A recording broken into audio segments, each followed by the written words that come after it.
পুরীতে প্রত্যেক দিন জগন্নাথের ভোগ হয়ে যাওয়ার পরে সেই প্রসাদটা নিয়ে গিয়ে জগন্নাথ মন্দিরের পাশে মা বিমলা মন্দিরে মা বিমলাকে ভোগ দেওয়া হয়। কেন জগন্নাথের প্রসাদ বিমলাকে দেওয়া হয়? কেন একটা কারণের জন্যই দেওয়া হয়, জগন্নাথ দেব জগতের নাথ, তার সেবাদ্রব্য সব দেবদেবীকে দেওয়া যাবে, কিন্তু কোন দেবদেবীর সেবাদ্রব্য জগন্নাথকে এনে দেওয়া যাবে না। নিয়ম ভঙ্গ নয়, কথাটা নিয়ম পালন। আজ থেকে আমি শুদ্ধচারে পিতা মাতাকে ভক্তি করব, শুধু ছবিটা বসিয়ে দিয়ে ধূপ জ্বালিয়ে দিলেই ভক্তি হবে না। ভক্তি কি করে করবে? পিতা মাতার দেখানো পথে, আদর্শ পথে সন্তান যদি নিজের জীবন অতিবাহিত করতে পারে তবেই পিতা মাতাকে যথাযথ সম্মান দেওয়া হয়, না হলে কোনোদিন হয় না। তুমি জীবনে যাই করো না কেন, পিতা মাতার দেখানো পথে তুমি যদি চলতে পারো তবেই তো তুমি আদর্শ সন্তান, না হলে কিসের সন্তান? সব সময়ের জন্য মনে রাখবেন, জগতে ভালো সন্তানকে যেখানে দেখছেন, ভালো সন্তানের মূলে একটা ভালো মা আছে। মা যদি ভালো হয় তার সন্তানকে ভালো হতেই হবে, খারাপ হয়ে যাওয়ার কোনো জায়গা থাকে না। হ্যাঁ, নিয়ে গিয়ে দাঁড় করিয়েছে, দাদুর দুই দিকে বসেছে, মামা বাড়ি ভারী মজা, কিলচর নাই মামার বাড়ি। দাদু দাদু কিন্তু খুব কঠোর। দাদু কি বলছে? আমার কোলে শুধু বসে বসে ভালো মন্দ খেলে হবে, পড়াশুনো শিখতে হবে। তো পড়াশুনো করে যে বল, তারপর বল, গাড়ি ঘোড়া চড়ে। হ্যাঁ, পড়াশুনো করে যে গাড়ি ঘোড়া চড়ে সে। এখন তো দেখছি পড়াশুনো করেনি যে বড় বড় গাড়ি চেপে ঘুরছে সে। আচ্ছা বলে যাচ্ছে, বলে যা, পড়াশুনো করতে হবে না। পড়াশুনো করলে ওই খুব বড় জোর মেরে কেটে একটা গ্রুপ ডি চাকরি হবে, না হলে ট্রেনে হকারি করতে হবে, এমএ পাস চায়েওয়ালা লেখে ঘুরে বেড়াও। আর পড়াশুনো যে করবেনি, বড় গাড়ি চেপে সে ঘুরে বেড়াচ্ছে। হ্যাঁ, ছেলেটা কলেজের পরীক্ষায় ফেল করেছে, যখন রাত্রিবেলা রেজাল্ট নিয়ে বাড়িতে দাঁড়িয়েছে, মা ছেলের কানটা মুলে দিয়েছে। হ্যাঁ, অসভ্য ছেলে, পাশ করতে পারলি না, আমার মান সম্মান ডুবিয়ে দিলি। বাবা ছুটে এসে মাকে ধমক দিয়েছে, তুমি আমার ছেলের কানটা মুলে দিলে কেন? মারবো না, এত কষ্ট করে লেখাপড়া করালাম, কলেজের পরীক্ষায় পাশ করতে পারলো না, কেমন ছেলে? ছেলে তো ব্যথা পেয়েছে, ছেলের চোখে জল এসেছে, ছুটে গিয়ে মায়ের পা দুটো জড়িয়ে ধরেছে। মা, আমা তুমি আমায় মারলে, হ্যাঁ, পাশ করতে পারলি না কলেজের পরীক্ষায়, তোর বন্ধু বান্ধবরা কত ফার্স্ট ডিভিশন পেলো, ফার্স্ট ক্লাস পেলো, কলেজের টপার হয়ে গেল, আর তুই ফেল করে বাড়ি এলি। মায়ের পা ছুঁয়ে ছেলেটা কথা দিয়েছিল, মা আমি তোমাকে কথা দিলাম, আমার যে বন্ধুগুলো কলেজের পরীক্ষায় ফার্স্ট সেকেন্ড থার্ড হয়েছে না, যে বন্ধুগুলো কলেজে ফার্স্ট ক্লাস পেয়েছে, আমি একদিনকে আমার ওই সব বন্ধুগুলোকে আমার অফিসের কর্মচারী বানিয়ে ছাড়বো। ছেলেটাকে জানেন তো? ছেলেটা হচ্ছে বিল গেটস। মা কানটা মুলে দিয়েছে, কলেজের পরীক্ষায় পাশই করতে পারেনি, বিশ্বের 1 নম্বর ধনী লোক, কলেজের পরীক্ষায় পাশ করতে পারেনি। কিন্তু আশ্চর্য কি, যে কলেজে পড়াশোনা করত সেই কলেজের যত টপার ছেলেকে তার নিজের কোম্পানিতে চাকরি দিয়েছিল, ঢোকার সময় স্যার বলে স্যালুট করতে হতো। সবসময় মনে রাখবেন, শিক্ষা যদি জাতির মেরুদণ্ড হয়, সংস্কার তবে জীবনের মেরুদণ্ড। তোমার জীবনে সংস্কারবিহীন শিক্ষা তোমার জীবনের কোনো কাজে আসবে না। বড়দের গায়ে পা লাগলে তুমি 2 পা পিছিয়ে গিয়ে সরি বলে পিছপা হয়ে চলে যাও, তুমি এমএ পাস। আমি বলি এই শিক্ষার কোনো দাম নেই। তুমি যত পায়ে হাত দিয়ে ক্ষমা চেয়ে নাও, আমি বুঝবো শুধু শিক্ষা তুমি অর্জন করনি, তুমি শিক্ষার সঙ্গে সঙ্গে সংস্কারটাও অর্জন করেছ। শিক্ষা আলো দেখায়, কিন্তু ফাঁকা মাঠে আলো জ্বালিয়ে কি আর পথ দেখা যায়? সংস্কার সঠিক পথের সন্ধান দেখায়। শিক্ষার সঙ্গে সঙ্গে সংস্কারটাও দরকার। হ্যাঁ, কেন জানেন? আমার গুরুদেব বলতেন, যেখানে রাসলীলা কীর্তন হয়, তুই মাঝে মাঝে রাসলীলা কীর্তন যারা গায় তাদেরকে গিয়ে জিজ্ঞাসা করবি, কীর্তনে পদ আছে না? একদম শেষে, শতকোটি গোপী লইয়া রাস বিলাস, আনন্দে নৃত্য করে গোবিন্দ দাস। তাহলে হ্যাঁ আছে তো। বলে বৃন্দাবনে জায়গা আছে 100 কোটি গোপী দাঁড়াবার? তাহলে যে মুখস্থ করে গেয়ে যাচ্ছে, ওটা ভারতবর্ষের জনসংখ্যা 140 কোটি, আর ও বেটা কীর্তনে গায়ে 100 কোটি গোপী লইয়া রাস বিলাস।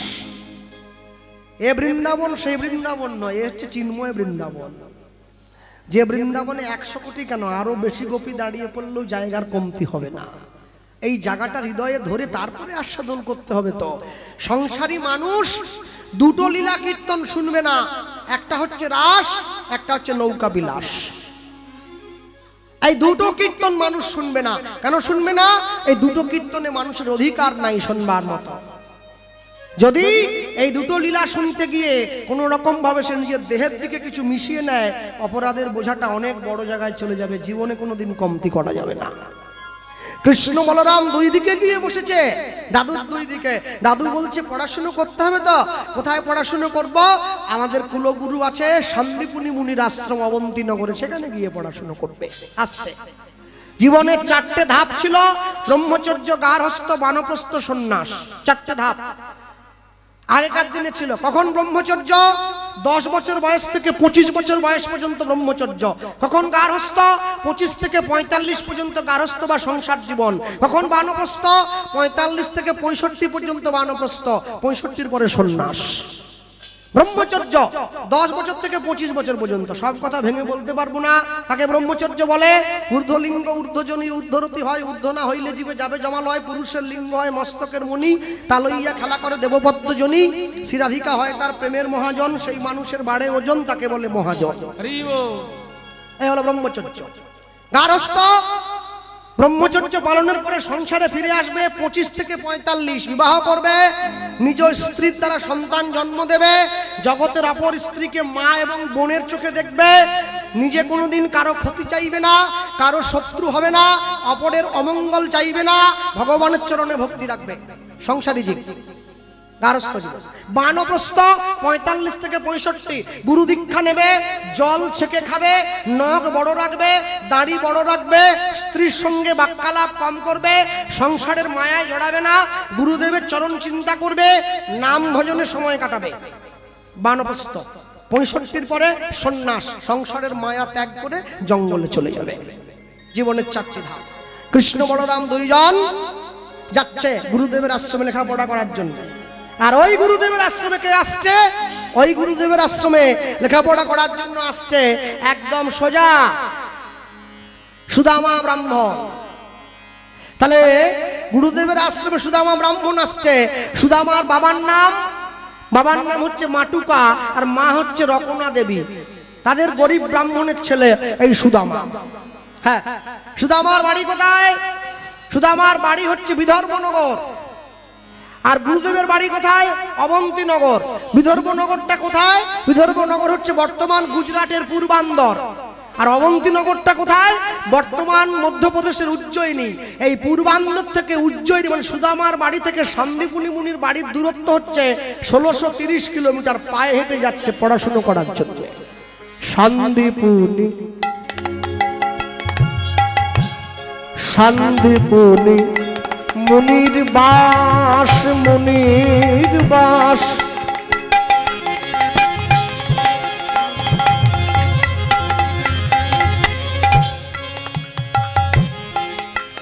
অগয়াবন্তী নগরে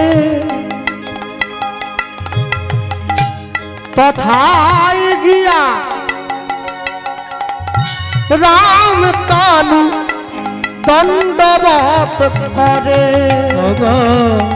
সন্দীপুনি সন্দীপুনি মুনির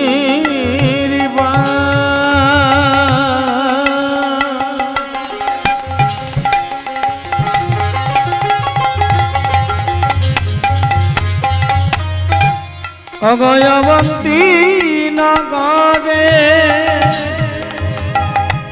বলি তথা গিয়ে রাম কানু দণ্ডবত করে। ওগো তথা গিয়া রাম কানু দণ্ডবত করে। ওগো তথা গিয়া রাম কানু দণ্ডবত করে।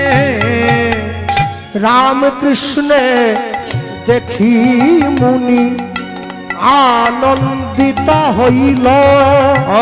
রাম কৃষ্ণ দেখি মুনি আনন্দিত হইল। এবার বসিতে আসন দিয়া পুছে ন কুশল অগবসিতে আসন দিয়া পুছিল কুশল। গুরুদেব কৃষ্ণ বলরামকে কাছে পেয়ে বুকে জড়িয়ে ধরেছে, পিছন দিকে সুদামা দাঁড়িয়ে আছে। আশ্চর্য কি, গুরুদেব যে আশ্রমের যে ঘরটায় থাকে কৃষ্ণ তো সেই ঘরটায় থাকতে পারবে না। ছাত্রের জন্য আলাদা ঘর, মাস্টারমশাইয়ের জন্য আলাদা ঘর, তাই তো নাকি? গুরুদেবের আশ্রমে কৃষ্ণ যে ঘরটায় থাকে সেই ঘরটার থেকে গুরুদেবের ঘরের দূরত্ব কত? কৃষ্ণের ঘর থেকে গুরুদেবের ঘরের দূরত্ব হচ্ছে 108 পা। পাবে কেন? যারা নাম মালিকায় মালা জপ করে কটা কাঠি আছে? 108। শূন্য হচ্ছে ব্রহ্ম, শূন্যটাকে তুলে দিলে 18, 18 হচ্ছে যোগ সংখ্যা। 108 পা। গুরুদেবের সঙ্গে ভগবানের মনের মিল যখন হবে, শিষ্য তত শিগগিরই ভগবানের চরণে পৌঁছে যাবে। তুমি যার জন্য মর ভেবে, সে কি তোমার সঙ্গে যাবে? তুমি মর ভেবে মা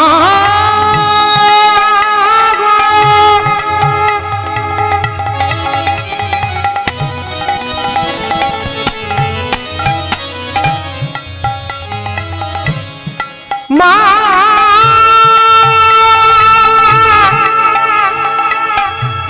মা মাগো মাগো মাগো মা,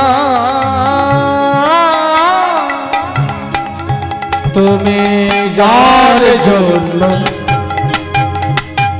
মর ভেবে, সে কি তোমার সঙ্গে যাবে? সেই প্রেয়সী দেবে ছড়া ঘরে অমঙ্গল হবে বলে। অবশ্যই প্রিয় সে দেবে ছড়া অমঙ্গল হবে বলে। ভেবে দেখ মন কেউ কারণ মিছে ভ্রম ভূমণ্ডলে, ভুলো না দক্ষিণা কালী কালী বদ্ধ হয়ে মায়া জালে। ভেবে দেখ মন কেউ কারণ নয় মিছে ভবমণ্ডলে, ভেবে দেখ মন কেউ কারণ নয়। দিন দুই দিনের জন্য ভাবে তোমায় কর্তা বলে সবাই মানে। দিন দুই দিনের জন্যে ভাবে কর্তা বলে সবাই মানে। সেই কর্তারে দেবে ফেলে কালা কালের কর্তা এলে। ওগো সেই কর্তারে দেবে ফেলে কালা কালে কর্তা এলে। ভেবে দেখ মন কেউ ভবমণ্ডলে, ভেবে দেখ মন কেউ কারণ নয় মিছে ভবমণ্ডলে, ভেবে দেখ মন কেউ কারণ নয়।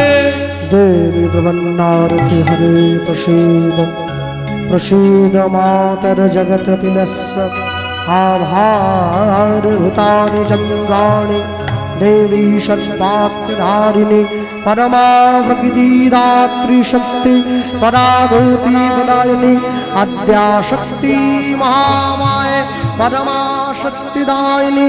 नमस्ते कालिके मातृ परागौती विभूषिता आद्याशक्ति महामाये देवी षड्व्याप्रदायिनी। देवी काली महाकाली कालिके पापनाशिनी चंद्रौ शक्ता देवी शक्ति परमागौती प्रदायिनी। नमो देवै महादेवै शिवायै हठतं नमः। देवी कालिके शक्तिदात्री परामुक्तिदायिनी। अद्दा शक्ति महामाये परमागति विभूषिता परागति देवी शक्ति महात्रिधारिणी परमावैष्णवी शक्तिदात्री परागति प्रदायिनी नमस्ते कालिके देवी परमागति प्रदायिनी नमो देवै महादेवै शिवायै हठकन्यम देवी कालिके शक्ति कन्यमन्यधारिणी नमो मन्य विभूषिता अस्त्र शक्ति प्रदायिनी असुरो बीजवराक्षरी रक्तबीजवराधति परमावैष्णवी शक्तिदात्री परामुक्तिदायिनी अद्दा शक्ति महामाये देवी शक्तिधारिणी परमावैष्णवी मातृ परामुक्ति प्रदायिनी अद्दा शक्ति महामाये देवी के चामुण्डधारिणी नरोमण्ड विलासिनी शक्ति परामुक्ति प्रदायिनी परमावैष्णवी शक्तिदात्री परामुक्ति प्रदायिनी अद्दा शक्ति महामाये परमाविक्ति विभूषिता परमा प्रकृति मातृ वसुन्धरा सुतादिति नमो देवी महादेवै कालिकै हृदपन्नम सदा देवी नारायणी नमस्ते नमो देवै देवी शक्ति परामुक्तिदायिनी नमस्ते कालिके शक्ति परामुक्ति प्रदायिनी या देवी सर्वभूतेषु मातृरूपेण संस्थिता नमस्तस्यै नमस्तस्यै नमस्तस्यै नमो नमः या देवी सर्वभूतेषु विद्यारूपेण संस्थिता नमस्तस्यै नमस्तस्यै नमस्तस्यै नमो नमः या देवी सर्वभूतेषु आयुरूपेण संस्थिता नमस्तस्यै नमस्तस्यै नमस्तस्यै नमो नमः जयन्ती मङ्गलाकाली भद्रकाली कपालिनी दुर्गा शिवा क्षमाधात्री स्वाहा स्वाहा नमस्तुते परमा प्रकृतिदात्री मुक्ति परागति प्रदायिनी नारोमुक्ति विनाशितु नरोमुण्डधारिणी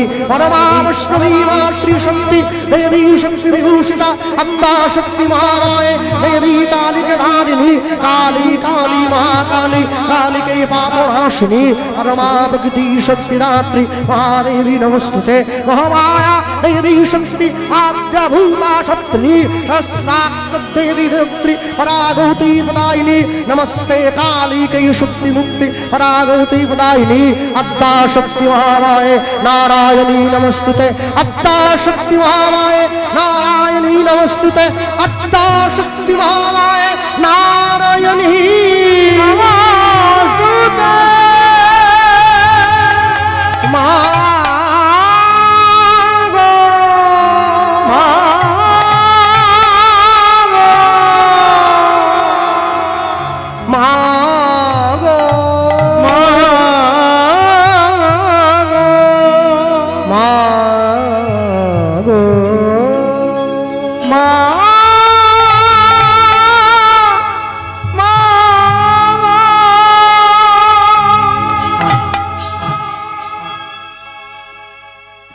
চণ্ডী সূক্তের এই ৪৫টি শ্লোক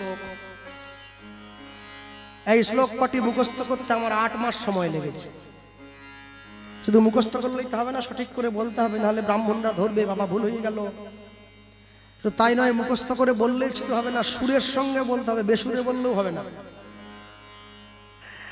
আবার একটি শ্লোকের সঙ্গে আরেকটি শ্লোকের অপূর্ব মেলবন্ধন আছে, খাপছাড়া হয়ে গেলেই চলে না। আমি কথাটা এই জন্য বললাম, যারা দুর্গা পুজো প্যান্ডেলে বসে যখন ঠাকুর মশাই পুজো করে, অষ্টমীর দিন সকাল থেকে যখন চণ্ডী পাঠ হয়, আমার সামনে এত সুন্দর মাইক দেওয়া আছে, ওখানে কিন্তু এত সুন্দর মাইক থাকে না। শুধু একটা মাইক আর মেশিন দিয়ে কর্ডটা গুঁজে দেয়, খালি মাইকে চিৎকার করতে হয় খালি পেটে, নুন আর আদার টুকরো মুখে রেখে। আর আমি যখন ঠাকুরকে প্রণাম করতে প্যান্ডেলে গিয়ে পৌঁছাই, আমি দুধ থেকে 4টে বাজে কথা বলে দিই, আরে আমিও পারি, ওরকম বই পড়তে আমিও পারি, হ্যাঁ চালকলা বাঁধা বামুন সব না। দুধ থেকে কাউকে দেখে নিন্দা করলে হবে না, তার জায়গায় নিজেকে নিয়ে গিয়ে দাঁড়াতে হবে, তবে নিন্দা করতে হবে। অপরের নিন্দা সেই করবে যে অপরের জায়গায় গিয়ে পৌঁছাতে পারবে না। হ্যাঁ, একটু আগে আপনি যার কথা বলছিলেন যে যিনি এই কথাগুলো প্রচার করছেন, আমি তার নিন্দা করি নাই ইউটিউবের মাধ্যমে। আমি কার নিন্দা করেছি? যে সনাতন ধর্মকে ছোট করে, আমি তার নিন্দা করেছি। একটা জিনিস মনে রাখতে হবে, হরিনামের আসরকে ভাঙিয়েই কিন্তু আমরা অর্থ উপার্জন করব। তাহলে যাকে সামনে রেখে আমি পয়সা উপার্জন করব, তার নামে নিন্দা করব, তাকে গালমন্দ করব, হরিবাসরে দাঁড়িয়ে মা দুর্গার ব্লাউজের মাপ চাইব, তা করলে তো মানুষ আমায় ভালোভাবে নেবে না। খুব সাবধান। ভগবানকে ভালো না লাগে তুমি ডাকবে না, ভগবানকে ভালো না লাগে প্রণাম করবে না, কিন্তু যারা তাকে ভালোবাসে তুমি তাদেরকে ছোট করতে পারো না। কেন জানেন? মদ যদি 1 লক্ষ টাকাও দাম হয়, ওটা পরিবারের সবার সামনে বসে খাওয়া যায় না, আড়ালে গিয়েই খেতে হয়। আর দুধ যদি 10 টাকাও কিলো হয়, ওটা সবার সামনে বসেই খাওয়া যায়। মদ আর দুধের সঙ্গে এইটা হচ্ছে সব থেকে বড় তফাৎ। যে কোম্পানি সিগারেট বানায় সে সিগারেটের দামটা নিজে ঠিক করে, যে কোম্পানি মদ বানায় সে মদের দাম নিজে ঠিক করে, কিন্তু যে চাষি মাথার ঘাম পায়ে ফেলে জমিতে ফসল ফলায়, ফসলের দাম নিজে ঠিক করতে পারে না, ঠিক করে দেয় সরকার। সব সময়ের জন্য মনে রাখবেন, যোগ্য ব্যক্তি যদি যোগ্য জায়গায় সম্মান না পায়, শোনো, চোর যদি মূর্খ হয় তাহলে তো বাড়ির তালা ভেঙে সোনাদানা চুরি করে, আর চোর যদি শিক্ষিত হয় দেশের সম্পদ চুরি করে। মানুষ বড় আজব, আমরা রুটি চোরকে বেঁধে রাখি আর কোটি টাকা চোরকে আদরে ঘরে পুষে রাখি। সব সময়ের জন্য মনে রাখবেন, ভগবানের বিচার খুব নিখুঁত, শাস্তি একদিন হবে, শিক্ষা তুমি পাবেই। তাই জগতে কারো উপরে শত্রুতা করবেন না। কেউ যদি আপনার সঙ্গে শত্রুতা করে, আপনি বিচারটা বিচারকের চরণে জানিয়ে দেন। যদি পারেন 2 ফোঁটা চোখের জল দিয়ে দেন, ওটাই তো তার ফিস, কোনো টাকা দিতে হবে না। অপেক্ষা করুন, দেখবেন ঠিক সময়ে বিচার পন্থা যেদিন শুরু হবে সেদিনকে বিচারটা সঠিকভাবে হবে। হ্যাঁ ভক্তমণ্ডলী, ভক্তিমতী মায়ের মনে রাখবেন, আমি ইউটিউব ভাইদেরকে বলবো, তোমরা কীর্তনের শেষে আমার সঙ্গে সাক্ষাৎ করবে ঘরে গিয়ে। হরিনাম করে হয়তো বিরাট বড় বাড়ি আমার হয়নি, অনেক বড় গাড়ি আমার হয়নি, কোন রকম দিন আনি দিন খাই, ভগবান আমাকে অন্যের অভাবটা রাখেনি, জুটিয়ে দিচ্ছে। কিন্তু নিজেকে গর্ববোধ করি কখন জানেন? আজকে আমার মুখের কথা শুনে কম করে 40 থেকে 50 জন মুসলমান তারা আমার হিন্দু ধর্ম গ্রহণ করেছে। এইটা আমার জীবনের সব থেকে বড় পাওনা। আমি মানুষকে বুঝিয়ে দিয়েছি সনাতন ধর্মের গুরুত্ব কতখানি। হ্যাঁ, এইটা আমার জীবনের সব থেকে বড় দায়িত্ব। আমি মানুষের সামনে তুলে ধরেছি আমার ধর্ম শ্রেষ্ঠ ছিল, শ্রেষ্ঠ আছে, শ্রেষ্ঠ থাকবে। পৃথিবীতে আমার ধর্ম একমাত্র ধর্ম, যে ধর্মের ভালোবাসায় মনের বানর পর্যন্ত সেতু বেঁধে ধর্মের নারীকে উদ্ধার করতে ছুটে চলে যায়। অন্য কোন ধর্মে তুমি দেখাতে পারবে না এত ভালোবাসা। হিন্দু সনাতন ধর্মের নারী জাতিকে যে সম্মানের আসনে বসিয়ে রাখা হয়, অন্য কোন ধর্মে তুমি দেখাতে পারবে না।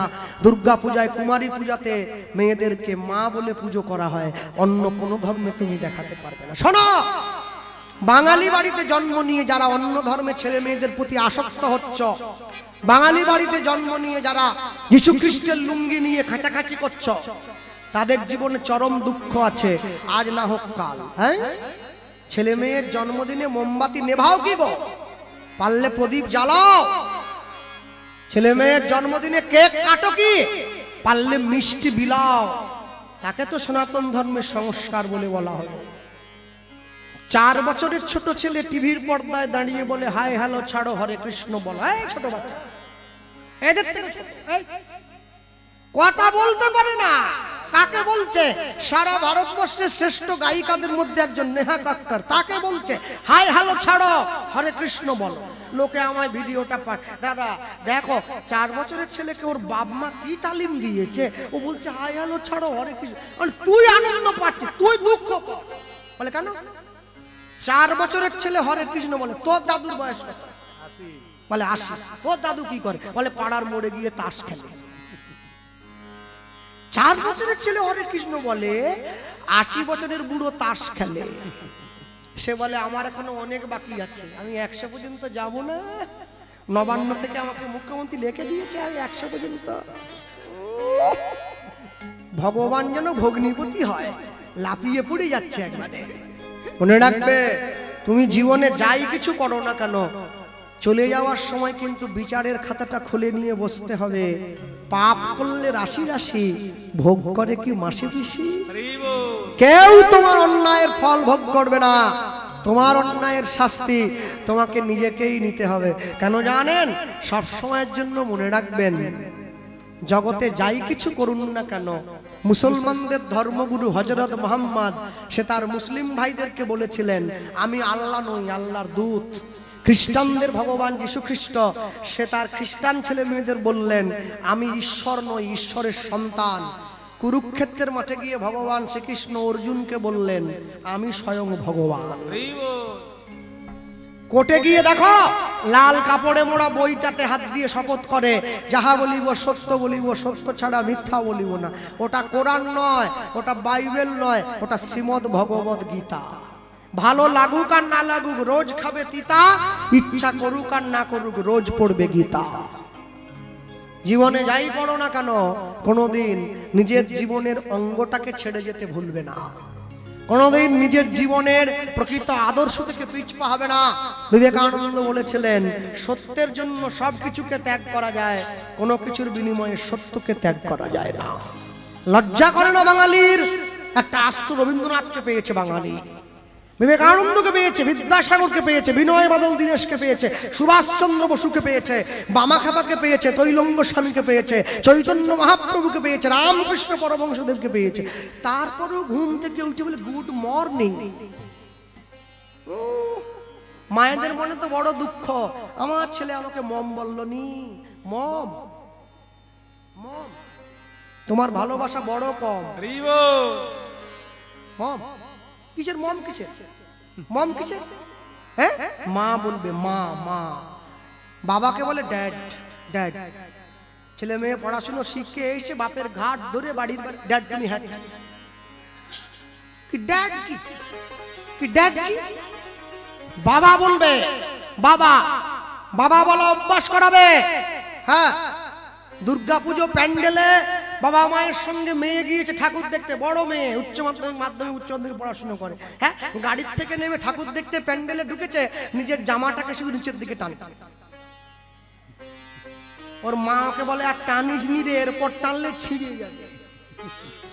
নির্লজ্জ কোথাকার।